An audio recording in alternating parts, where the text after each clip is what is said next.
파탄과 끝장이 나버린 유다 나라의 현실 속에서 미가는 그럼에도 불구하고 오직 나는 여호와를 우러러보며 나를 구원하시는 하나님을 바라보나니 나의 하나님이 나를 들으시리로다, 이렇게 고백을 했습니다. 참으로 멋들어진 고백이고, 이 고백이야말로 우리들이 한평생 동안 살아갈 때 꼭 견지해야 할 신앙의 고백이라고 제가 2번에 걸쳐서 설교를 나누었습니다.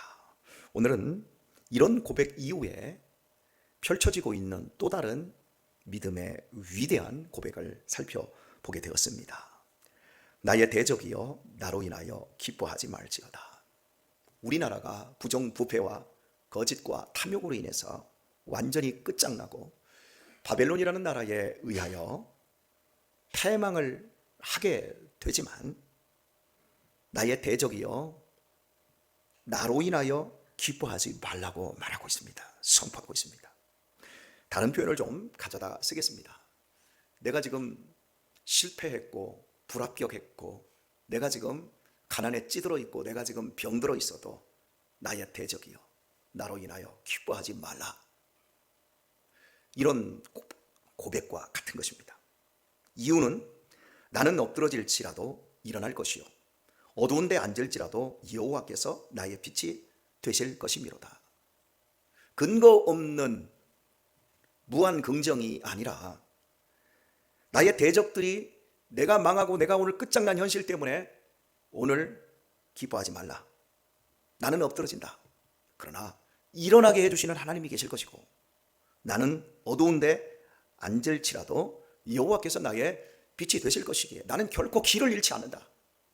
이 파탄난 것도 길이 될 것이고, 내가 가난한 것도 길이 될 것이고, 내가 실패한 것도 결국에는 다 길이 될 것이다.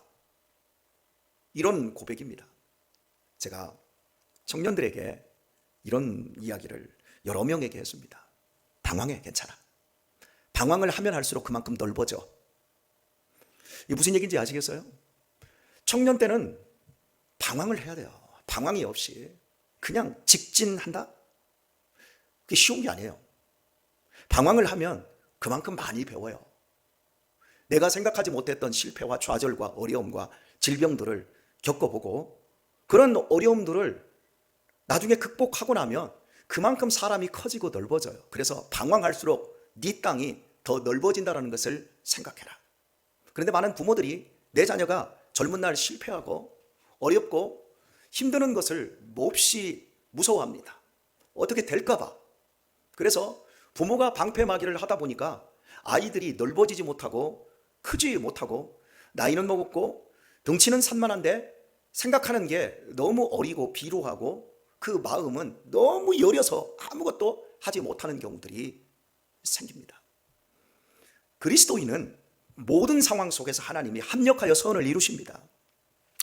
선만을 가지고 하나님이 선을 이루시는 것이 아니라 악을 가지고도 선을 이루어 내십니다. 저는 어린 시절 가난이 참 예민했어요.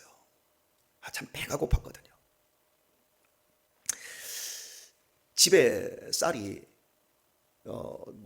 쌀밥 구경하는 건 참, 쌀로만 밥 먹는 건 참 힘든 일이었지만, 그래도 저희 시대는 보리는 한 번을 떨어지지 않았던 것 같아요. 늘 아껴 먹어서 아침을 밥을 해 먹고, 점심은 고구마 쪄 먹고, 저녁에는 국수나 수제비를, 거의 여름날에는 거의 수제비였던 것 같아요.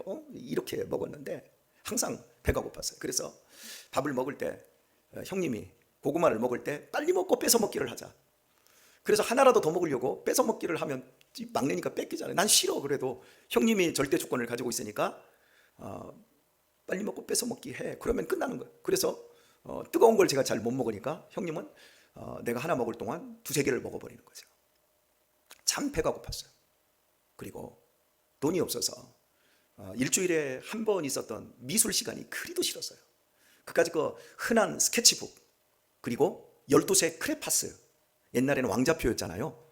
그런 크레파스, 다른 친구들은 24색 크레파스를 가지고 다니는데 저는 12색 크레파스도 없었어요. 미술 시간이 되면 우두커니 앉아 있어야 되는데 그 꼴을 선생님이 보기 싫으니까 다 나가. 복도로 나가, 손 들고 있어. 가난을 수치감으로 선생님이 이렇게 물려줘서 가난은 사람 대접을 못 받는 거구나. 그걸 어린 시절에 이제 알았지요. 배고픔, 돈 없음, 육성회비를 가져내야 되는데 뭐 돈이 없으니까 어머니는 늘 야, 다음 장날에 준다고 해라, 다음 주에 준다고 해라, 이렇게. 그래서 돈을 내라고 하는데 돈을 못 낼 때에 그 어떤 치욕스러움이 이 안에 있었어요.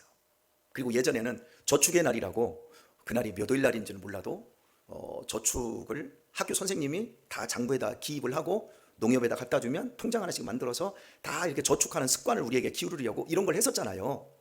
근데 무슨 집에 쓸 돈이 없는데 무슨 저축할 돈이 어디 있어요?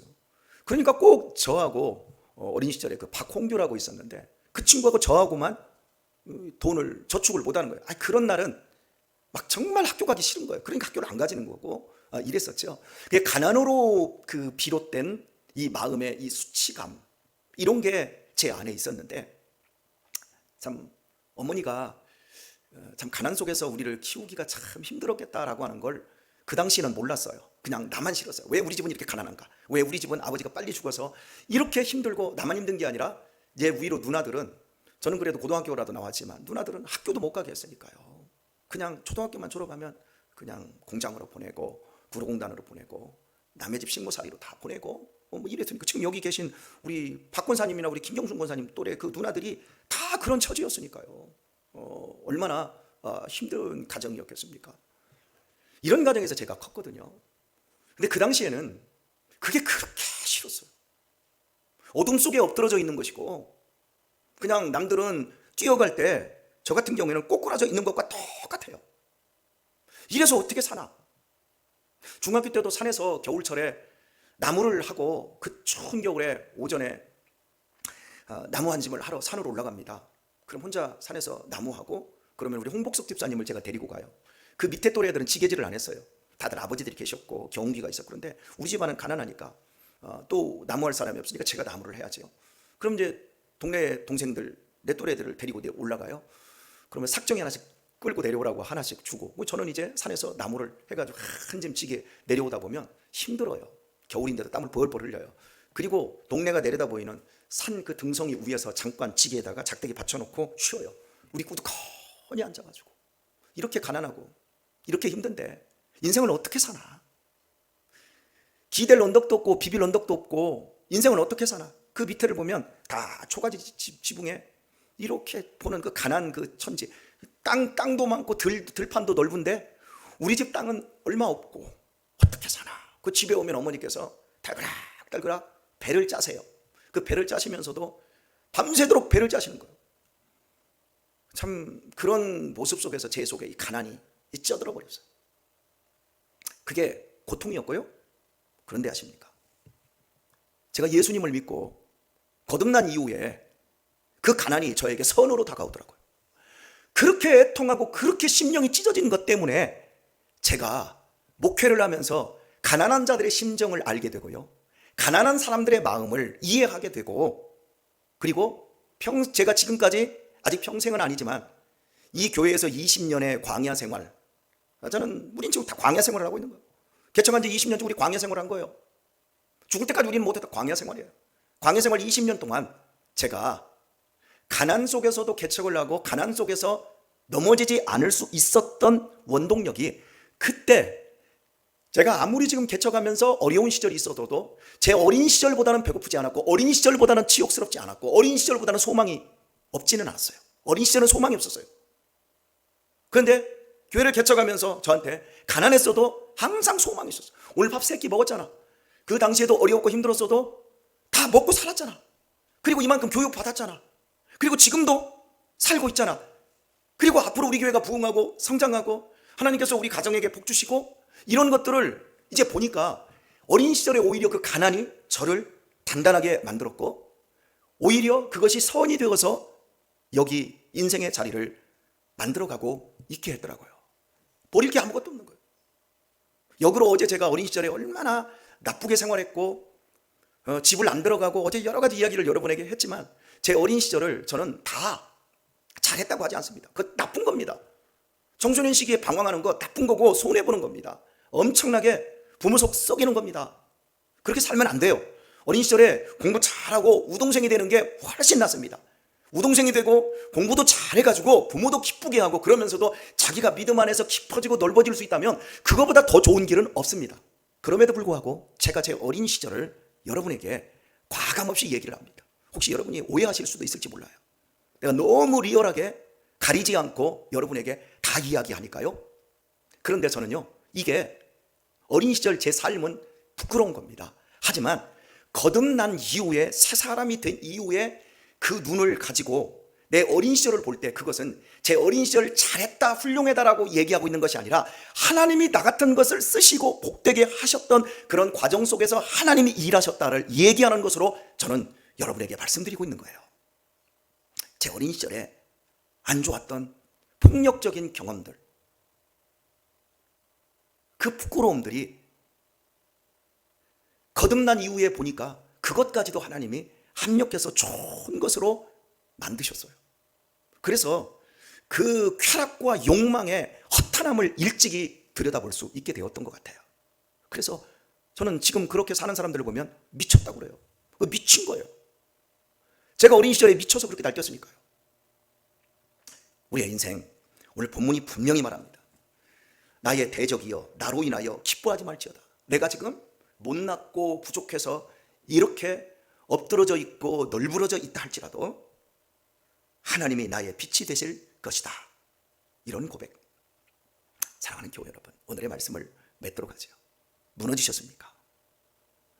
혹시 내가 원했던 그 모든 것이 파탄 났습니까? 누구도 여러분을 무시하거나 여러분을 조롱할 수 없다라는 사실을 기억하십시오. 왜요? 하나님이 여러분의 빛이 되어 주셨습니다. 우리가 이것이, 이런 고백이, 이런 신앙이 실제로 끝까지 견딜 힘을 제공하고 끝까지 견디는 자는 승리하게 되어 있습니다. 제가 만약에 견디지 못했다면 저는 오늘의 자리에 있지 않을 겁니다. 8살 때 너무너무 삶이 힘들고 버거워서 자살을 생각했으니까요. 사람들이 내가 8살 때 자살을 생각을 하고 문풍지에 달빛이 확 들어와서 방으로 확 들어왔는데, 이렇게 살아서 뭐하지? 어차피 인생은 죽는데. 여러분, 8살짜리가 이 얘기를, 제가 자살하려고 이 얘기를 했더니 제 주변의 사람들이 거의 아무도 안 믿더라고요. 에이, 거짓말하지 말라고. 무슨 8살짜리가 무슨 자살을 생각해. 그런데 딱 한 사람, 저하고 어린 시절 비슷한 과정을 겪은 사람이 제가 이야기를 하니까 나도 그랬어 그러더라고요. 그러니까 사람이 내가 경험한 게 전부가 아니에요. 저는 제가 경험한 게 전부인 줄 알았어요. 다른 사람들하고 똑같은 줄 알았어요. 그래서 저는 아무렇지도 않게 난 8살 때 죽으려고 했다 그랬더니 피식피식 웃어요. 근데 딱 한 사람이 그렇게 지지해 줄 때, 아, 저 사람이 나랑 동일한 경험을 했구나, 이걸 알았거든요. 여러분, 8살짜리가 인생을 자살할 만큼의 욕구를 가지고 있었다면 오늘 인생이 제대로 될 리가 있겠습니까? 요즘 10대들이 자살을 많이 합니다. 오늘 학교에서 중고등학교에서 아이들의 붐이 뭔 줄 아세요? 자해예요. 몸뚱이를 다 긋는 거예요.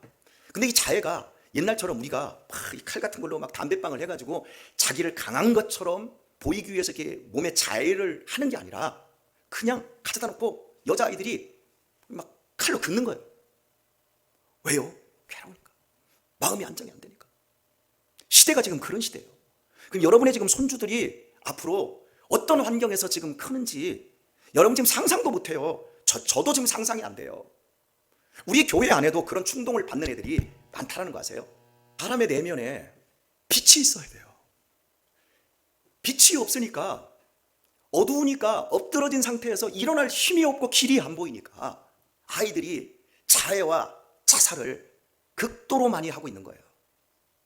우리가 기도할 때 우리의 내면을 한번 살펴보세요. 나의 내면에 빛이 있는가? 그 빛으로 말미암아 어두움에도 불구하고 앞으로 한 걸음씩 전진하고 있는가 보세요. 방황하더라도 땅이 넓어지고 있는 곳으로 내가 지금 인도함을 받아가고 있는가를 살피셔야 돼요. 우리 하영이가, 제 딸 여식이요, 우리 동생들한테 이런 말을 합니다. 야, 니네들 참 한심하다. 어떻게 시간을 그렇게 쓰니? 그게 좀 며칠 전이었는데 그 얘기를 하는데 아주 기가 막힌 거예요. 그래서 제가, 야, 얘들이 어때서? 얘들은 너보다 나아. 네 얘들 나이 때 너는 더 한심했어. 그 얘기를 했어. 아, 제가 언제요? 그래요. 너 쉬는 날이면, 토요일 날이면 10시까지 자고 방에 문 걸어 잠그고 거기서 뭐를 하는지. 너 그랬어? 얼마나 더 빈둥빈둥한 줄 알아? 내가 언제요? 이제 알겠대요. 시간이 아깝다는 걸 이제 알겠대요. 여러분, 부모로서 자식을 키우면서 미치는 줄 알았어요. 엄마 아빠는 삶을 정말 치열하게, 시간을 농밀하게 사는데 어떻게 이렇게 멍청하게 멍 때리면서 아무런 의욕도 없이 이러고 시간을 죽이지? 그런데 우리 딸 내면에도 하나님의 빛이 있었던 거예요. 그 빛이 밝아지니까 엎드러졌던 자리에, 그 어둠 속에 앉아있던 자리에서 일어나고 보니까 동생들을 보면서, 야, 이 한심한 것들아, 이 얘기를 하는데, 야, 얘 그래봤자 10살이고 얘 14살이야. 제가 그 얘기를 해줘요. 너보다 더 훌륭하고 너보다 더 잘할 거야.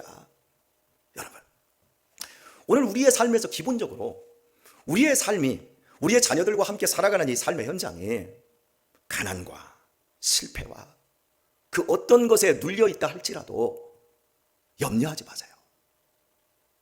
하나님이 우리의 빛이 되십니다. 그리고 이끌어 주십니다. 그 하나님이 우리의 아버지이십니다.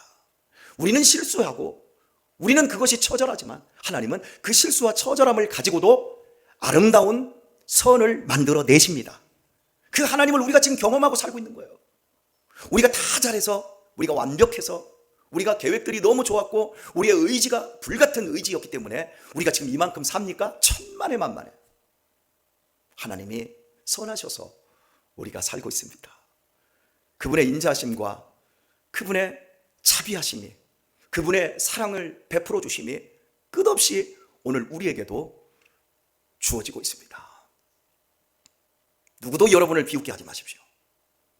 그리고 마지막에 인생을 종치는 그날, 정말 누구에게 비웃음 당하는 사람이 아니라 내 스스로도 만족스럽고 우리를 바라보고 있는 수없이 많은 사람들에게 주목되어지는, 와, 저 사람은 빛 속에서 살았구나, 하나님의 빛 속을 걸어온 믿음의 거인이구나, 이런 성도 되실 수 있기를 우리 주 예수님의 이름으로 축원합니다.